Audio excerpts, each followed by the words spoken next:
Hello friends, आज हम लोग आधुनिक भारत के इतिहास के एक ऐसे टॉपिक की बात करेंगे जो प्रीलिम्स, मेंस और इंटरव्यू के दृष्टिकोण से तो इम्पॉर्टेंट है ही, साथ ही वो उसका महत्व इतना अधिक है कि उसको समझे बिना हम इतिहास या आधुनिक भारत के इतिहास को ठीक से नहीं समझ पाएंगे।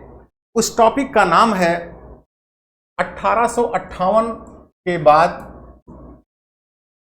ब्रिटिश शासन की नीतियों में होने वाले परिवर्तन से है।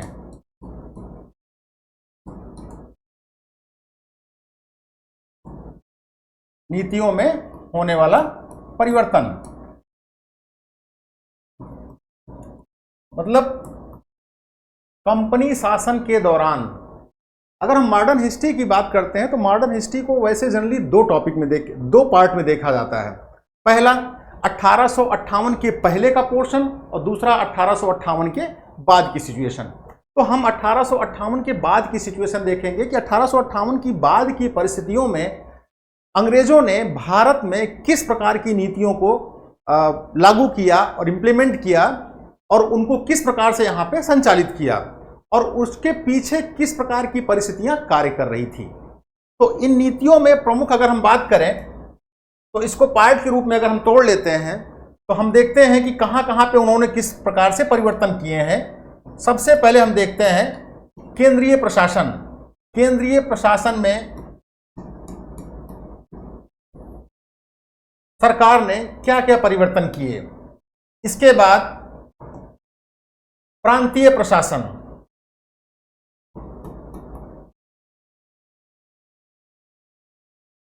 स्थानीय प्रशासन,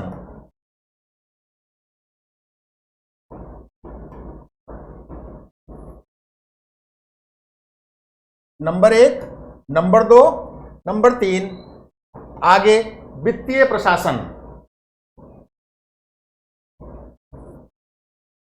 इसी प्रकार से और भी सेगमेंट में हम इसको तोड़ रहे हैं ताकि ये आपको समझने में आसानी हो जाए कि उनकी पॉलिसी कैसे कैसे आगे बढ़ी है और कैसे कैसे चेंज हुई है। क्योंकि सभी क्षेत्र में अगर हम केंद्रीय की बात करेंगे तो केंद्रीय की परिस्थितियां अलग कार्य कर रही थी, प्रांतीय की बात करेंगे तो प्रांतीय की परिस्थितियां अलग कार्य कर रही थी। तो हमको क्या करना है, हमको उसको पार्ट में तोड़ करके देखना है। इसलिए सबसे पहले हम इसमें जो कार्य करेंगे वो चलेंगे। अच्छा, एक चीज और क्लियर कर दे इस पे कि ये टॉपिक जो हम लोग बात कर रहे हैं ये ज्यादातर मेंस के अप्रोच से बात कर रहे हैं, क्योंकि हो सकता है कि पढ़ाने के दौरान में प्रीलिम्स के कुछ फैक्ट इसमें आपसे मिस हो जाएं, तो वो आपको अलग से जो है कहीं ना कहीं आपको सीरीज में मिल जाते हैं, नोट्स में मिल जाएंगे आपको, वो आप किसी और क्लास में आपको हम प्रोवाइड करवा देंगे। तो सबसे पहले हम देखते हैं कि केंद्रीय प्रशासन। केंद्रीय प्रशासन में सरकार ने जो चेंजेस किए उसके पीछे क्या रीजन थे, कौन सी परिस्थितियां कार्य कर रही थी। नंबर 1 केंद्रीय प्रशासन।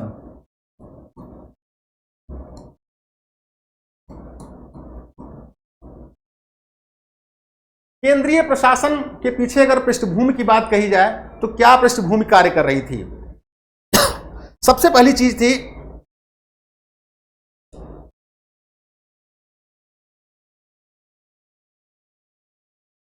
आपने 1857 के विद्रोह के बारे में सुना होगा। 1857 के विद्रोह के बारे में सुना होगा। यह विद्रोह भारत का प्रथम स्वतंत्रता संग्राम के रूप में भारत के इतिहास में जाना जाता है और इस विद्रोह ने इतने व्यापक स्तर पे परिवर्तन किया। कभी कभी मेंस में क्वेश्चन भी आता है कि 1857 का विद्रोह क्या असफल रहा या सफल रहा। तो इसकी जो सफलता का जो मूल्यांकन हम करते हैं, इस सवाल का जो मूल्यांकन करते हैं, वो उसमें जो ज्यादा हिस्सा होता है वो ये देखते हैं कि 1857 के बाद अंग्रेज सरकार ने अपनी नीतियों में किस लेवल पे, किस स्तर पे परिवर्तन किए हैं। तो तत्कालिक रूप से अगर देखते हैं हम तो कहा जाता है कि 1857 का विद्रोह फेल हो गया, क्योंकि भाई जितने सारे विद्रोही थे, जितने स्वतंत्रता संग्राम के लीडर थे, उन सारे लोगों को लगभग जेल हो गई या किसी को फांसी हो गई। सभी क्षेत्रों पे अंग्रेजों ने फिर से कब्जा कर लिया था। लेकिन जो चेंजेज हुए पॉलिसी में, भाई ये बड़ा विद्रोह था, भारत का प्रथम स्वतंत्रता संग्राम कहा जाता है, तो इसने बड़े क्षेत्र को प्रभावित किया था।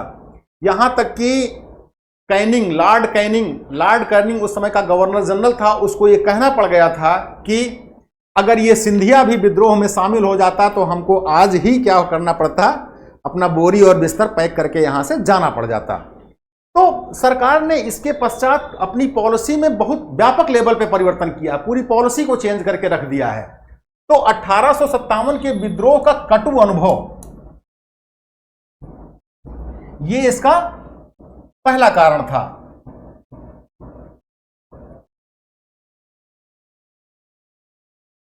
दूसरे कारण के रूप में अगर हम देखते हैं तो ये ऐसा समय था कि इस समय जितनी भी पूरी दुनिया में जितनी भी साम्राज्यवादी शक्तियां थी, जो उपनिवेशवाद की संकल्पना में विश्वास करते थे और जिन्होंने पूरी दुनिया में, पूरे संसार में अपने अपने उपनिवेशों को फैलाया था, तो यूरोपियन कंट्री में क्या हुआ था, यूरोपियन कंट्री में औद्योगिक क्रांति सबसे पहले इंग्लैंड में आई।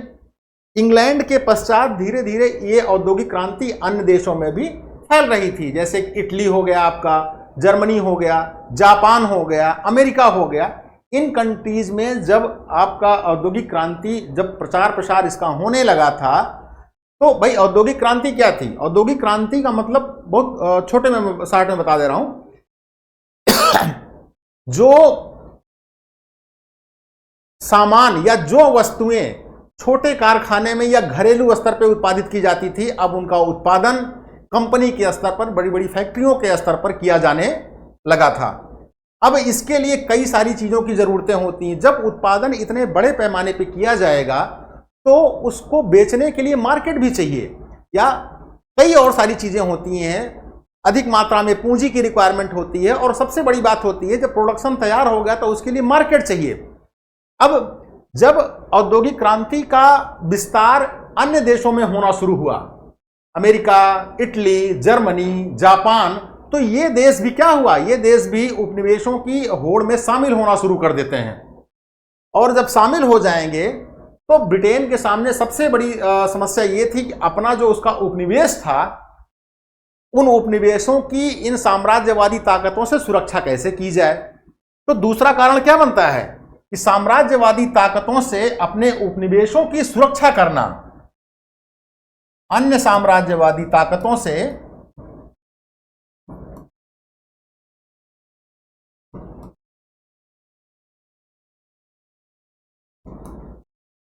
अपने उपनिवेशों की सुरक्षा करना।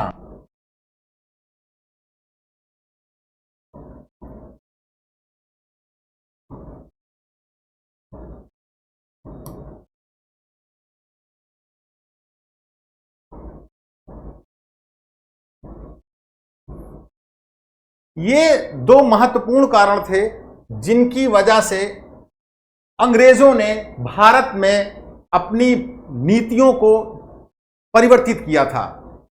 इसी समय 1858 का अधिनियम आता है, तो वो किसी और क्लास में चर्चा हो जाएगी। हम देखेंगे कि 1858 के पश्चात केंद्रीय प्रशासन में किस प्रकार के परिवर्तन हमको देखने को मिलते हैं, या कंपनी जो है किस प्रकार के चेंजेस करती है।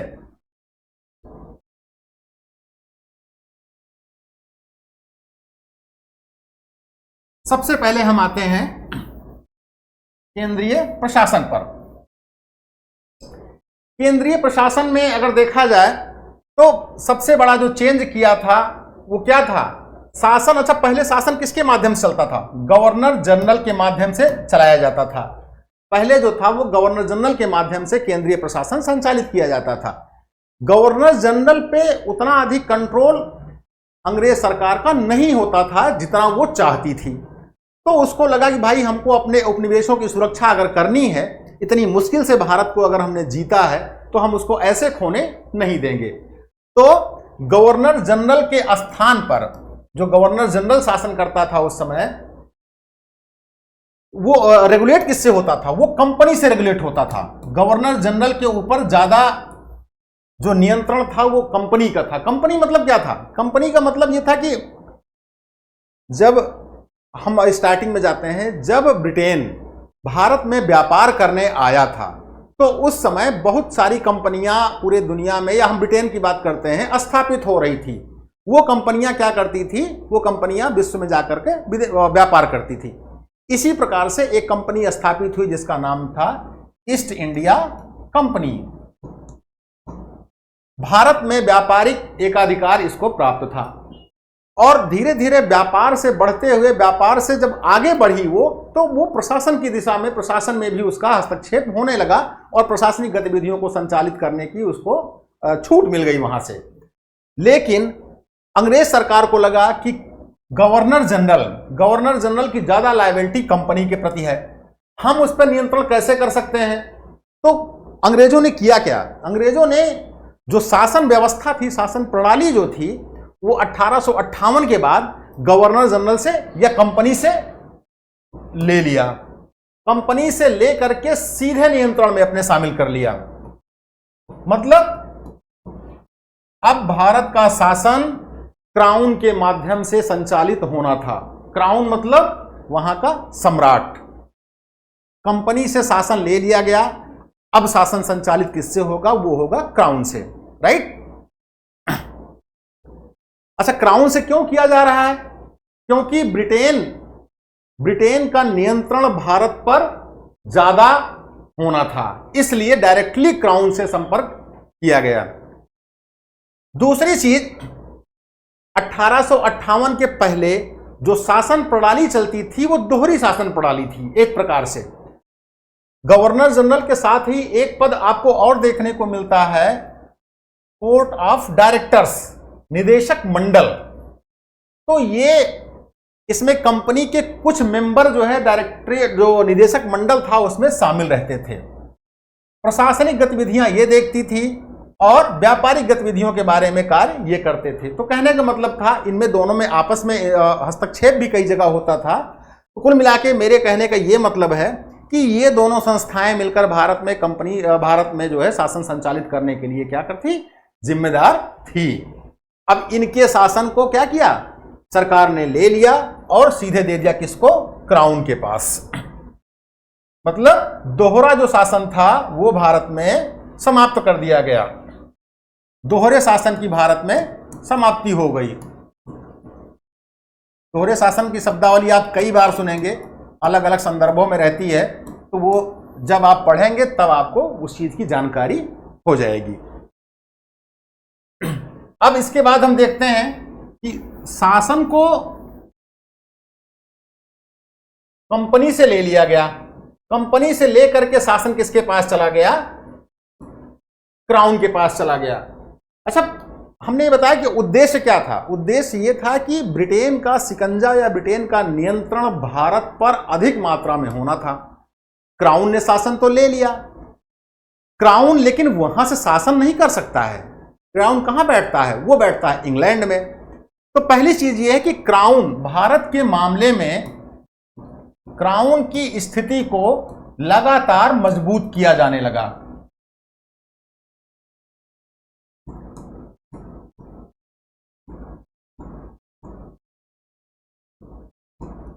क्राउन की स्थिति को भारत के संदर्भ में लगातार मजबूत किया जाने लगा। अब आप देखते हैं एक 1876 में इसी के संदर्भ में एक उस समय कौन था, उसमें महारानी विक्टोरिया का शासन था। महारानी विक्टोरिया को क्या कहते हैं, कैसर ए हिंद की उपाधि दे दी जाती है। कैसर ए हिंद मतलब भारत के संदर्भ में उनकी स्थिति को मजबूत किया जा रहा है। कैसर ए हिंद की उपाधि दे दी गई। मतलब भारत का कैसर कौन है, भारत का सम्राट कौन है, वो अब महारानी विक्टोरिया है, जो तत्कालीन क्राउन थी उस समय। और इसी के साथ मतलब कैसर ए हिंद का मतलब होता था भारत की साम्राज्ञी, मतलब भारत की साम्राज्ञी या भारत का सम्राट, क्योंकि महिला थी तो इसलिए साम्राज्ञी कहा गया। इसी को वैलिडिटी प्रदान करने के लिए भारत में, क्योंकि ये जो उपाधि दी गई थी वो ब्रिटेन में दी गई थी, अब भारत से इसको कैसे लिंक किया जाए, तो भारत में इसको वैलिड करने के लिए 1877 में एक प्रोग्राम किया गया था, इसको सारे लोग जानते भी होंगे, दिल्ली दरबार का आयोजन किया गया। दिल्ली दरबार, दिल्ली दरबार का मतलब एक कार्यक्रम था, सार्वजनिक कार्यक्रम। इस सार्वजनिक कार्यक्रम में इस पद को वैधता प्रदान की गई थी। तो आपने देखा होगा दिल्ली दरबार की बड़ी आलोचना भी होती है, क्योंकि दिल्ली दरबार जब सरकार ने संचालित किया था प्रोग्राम यहाँ पे, तो बहुत मतलब बड़े पैमाने पे धन का खर्च हुआ था, पैसा बहुत पानी की तरह पैसा बहाया गया था। दूसरी तरफ भारत के कई ऐसे क्षेत्र थे जहां अकाल पड़ रहा था, इसलिए इसकी आलोचना भी होती है बड़े पैमाने पर, राइट।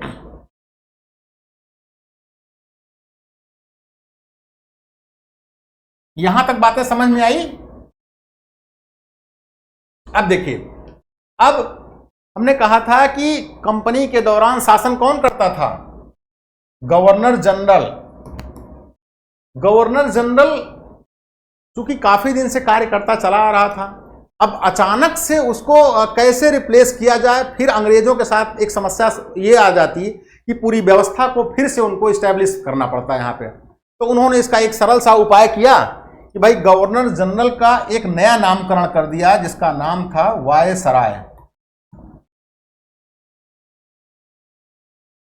लास्ट गवर्नर जनरल कौन था? कैनिंग था, लॉर्ड कैनिंग था। 1800 विद्रोह के समय कैनिंग गवर्नर जनरल था और इसी को वायसराय बना दिया जाता है। वायसराय शब्द का बेसिकली जो मतलब होता है वो होता है सम्राट का सीधा प्रतिनिधि। सीधा प्रतिनिधि,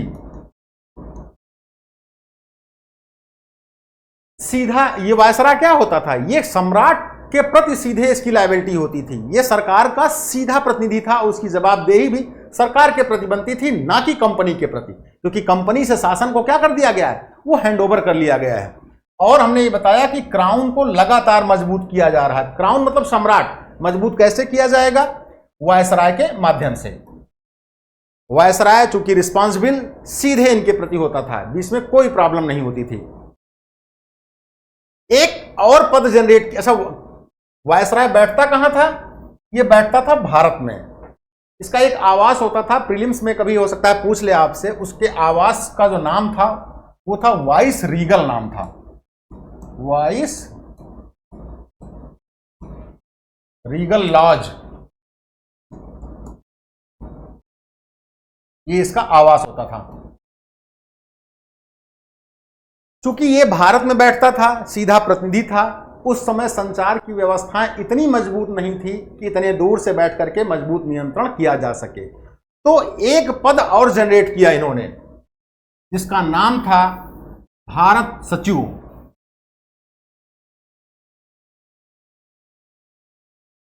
जिसका नाम था भारत राज्य सचिव।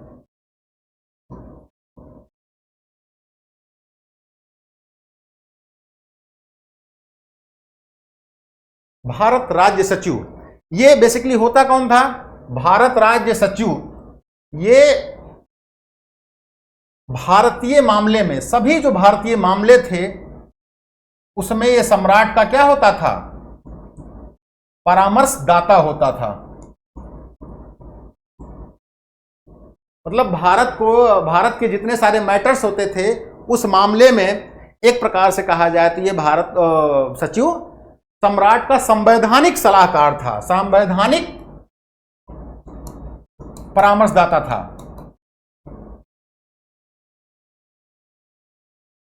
प्रीलिम्स में आप लोग एक फैक्ट पढ़ते होंगे, भारत राज्य सचिव जहां पे ये रहता था, ये क्योंकि भारत राज्य सचिव एक व्यक्ति है लेकिन पूरा शासन संचालित करना है तो कैसे होगा? अब भारत राज्य सचिव के बारे में कहा जाता था कि ये 15 सदस्यों की एक परिषद होती थी। भारत राज्य सचिव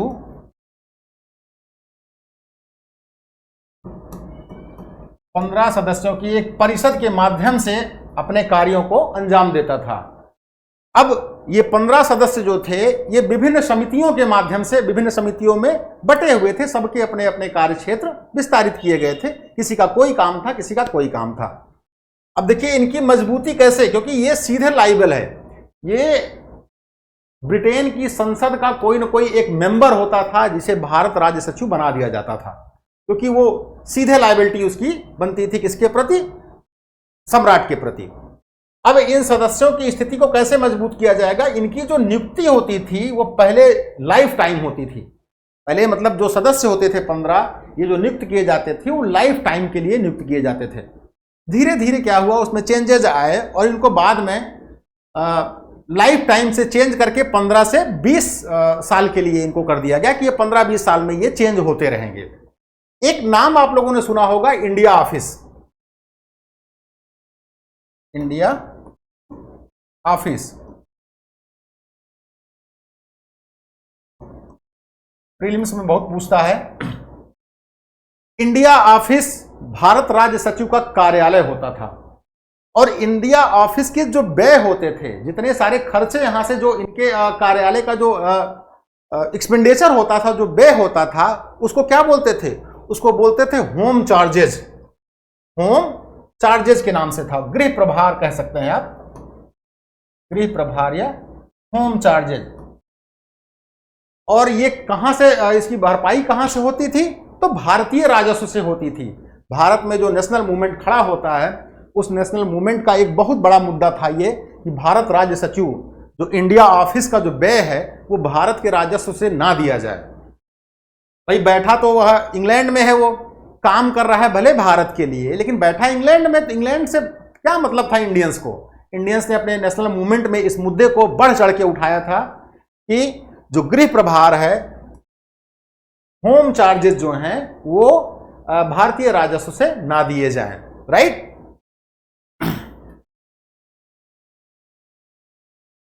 एक काम और किया गया,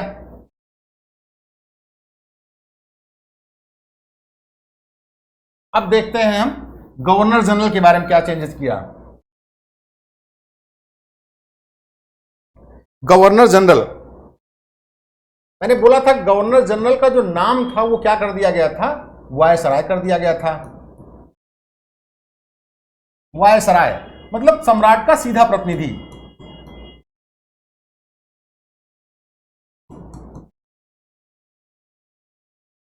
सीधा प्रतिनिधि। गवर्नर जनरल के कार्यों में सहायता देने के लिए एक परिषद बनाई गई जिसका नाम था कार्यकारी परिषद या एग्जीक्यूटिव काउंसिल। कार्यकारी परिषद ये क्या करती थी? कि गवर्नर जनरल को उसके कार्यों में हेल्प करती थी। इस कार्यकारी परिषद में 4 सदस्य होते थे। 4 सदस्य होते थे। धीरे धीरे आगे के समय में इन सदस्यों की संख्या बढ़ती जाती। जैसे आप देखते हैं 1861 में इसमें 5वां सदस्य जुड़ जाता है। 5वां सदस्य जुड़ जाता है और 1874 में 6ठा सदस्य जुड़ जाता है। ये सदस्य संख्या धीरे धीरे आगे के समय में क्या होती है? वो बढ़ती जाती है और इसका विस्तार होता जाता है। आपने देखा होगा कि बाद में फिर आगे जब आप संवैधानिक विकास पढ़ते हैं तो उसमें देखेंगे कि 1892 के अधिनियम में अतिरिक्त सदस्यों की संख्या बढ़ा दी जाती है। तो ये कहां से आया था? ये यहीं से आया था। राइट? सदस्य संख्या यहां से बढ़ती जाती है। राइट?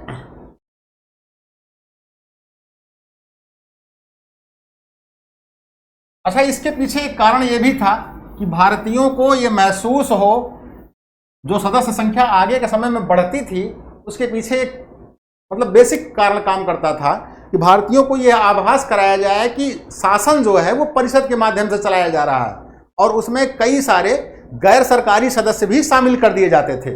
लेकिन सदस्यों की संख्या तो बढ़ती है लेकिन इसकी कुछ सीमाएं भी होती हैं। सदस्यों की संख्या का विस्तार तो होता रहता है। जितने सारे अधिनियम आप पढ़ेंगे उसमें सदस्यों की संख्या का लगातार विस्तार होता जाता है।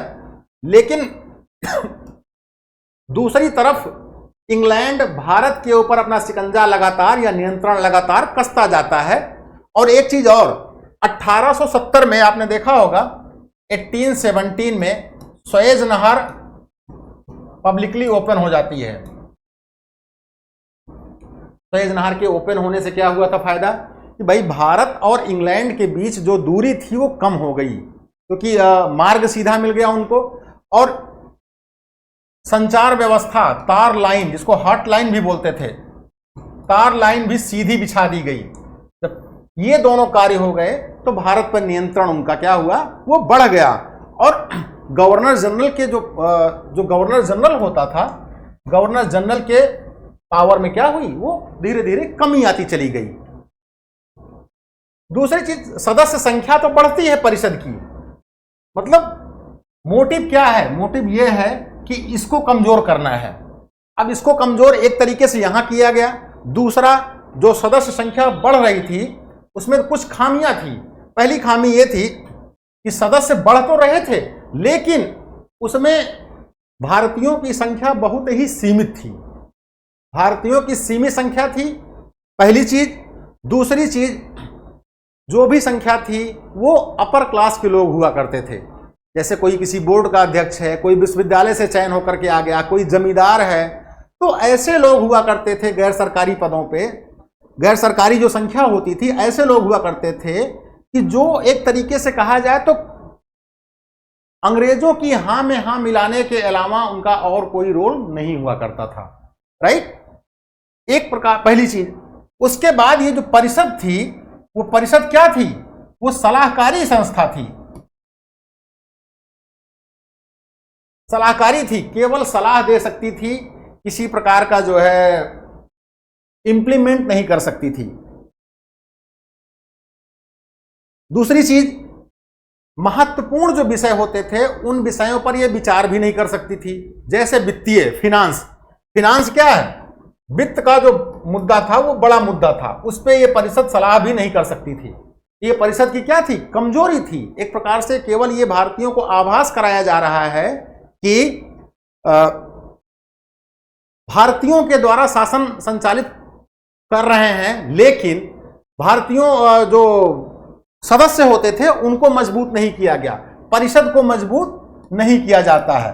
और ये बाद में ये भारतीय जो आंदोलन, राष्ट्रीय आंदोलन उत्पन्न होता है, उसका एक बड़ा मुद्दा भी होता था। एक चीज और कि जो ये परिषद कानून बनाती थी, उस कानून पे क्या होता था, उस कानून पे भारत सचिव का वीटो भी हो जाता था। मतलब भारत सचिव जो होता था उस कानून को क्या कर देता था, वो धीरे धीरे रद्द कर देता था। राइट, तो कुल मिलाकर निष्कर्ष ये था कि गवर्नर जनरल की पावर में कमी आनी है और भारत राज्य सचिव के पावर में बढ़ोतरी होनी थी। परिषद की पावर में कमी आ रही है। परिषद का केवल इतना काम था कि ये भारतीयों को आभास कराए कि जो कार्य हो रहे हैं, जो शासन के जो कार्य हो रहे हैं, वो संसदीय संस्था के माध्यम से संचालित किए जा रहे हैं, बाकी उसका कोई रोल नहीं हो रहा है। राइट, सॉरी, ये आपका था केंद्रीय प्रशासन। इस पे जितने टॉपिक हम लोगों ने बात किए हैं, वैसे तो ये चैप्टर बहुत बड़ा हो जाएगा, तो इसको हम क्या करेंगे, ब्रेक में करके पढ़ाएंगे, मतलब तोड़ के पढ़ाएंगे। केंद्रीय प्रशासन, प्रांतीय प्रशासन, स्थानीय प्रशासन, वित्तीय प्रशासन, इस तरह से हम चलेंगे तो ज्यादा अच्छा रहेगा आपके समझने के दृष्टिकोण से भी। और एक और विशेषता है कि इससे जोड़ करके मेंस में अकेले केंद्रीय प्रशासन पे सवाल बन सकता है। तो इतना आपके पास पर्याप्त पॉइंट है इसमें कि आप इसके माध्यम से सवाल को सॉल्व कर सकते हैं। तो आज के लिए इतना ही, बाकी नेक्स्ट क्लास में हम प्रांतीय प्रशासन के बारे में पढ़ेंगे।